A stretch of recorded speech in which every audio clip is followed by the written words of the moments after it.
Hey everybody, this is Jason Improta with the Improta Group. Okay, so market value. How do we define market value of real estate?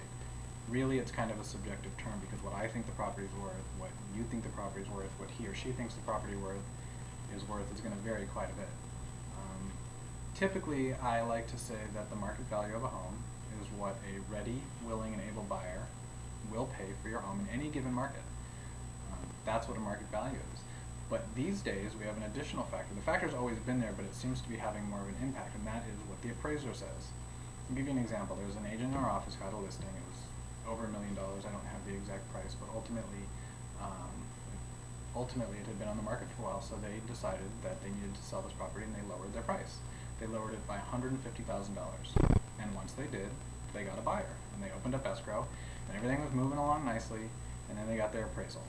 The appraisal came in another $150,000 below the asking price. So now we're $300,000 below what the seller initially wanted for their home.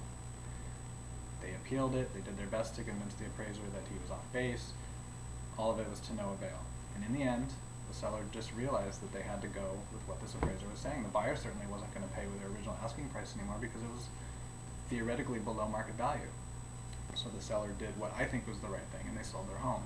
That wasn't going to change, and I don't think that by waiting or looking for another buyer that was going to change either, and they knew that too.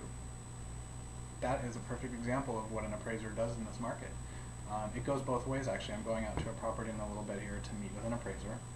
We have a short sale listing, and we've had a couple of BPOs where they actually came in too high.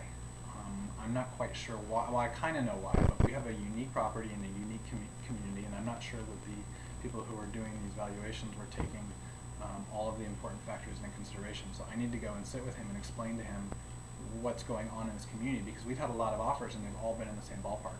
They're all down here, and the BPO is kind of up here somewhere, and it's not making sense, and the bank's not happy with it, we're not happy with it, so we want to go figure that out.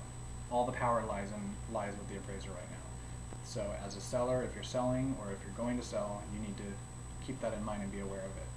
No matter what you want or no matter what a buyer is willing to pay, if the appraiser doesn't agree, then you're going to find yourself in a tough spot.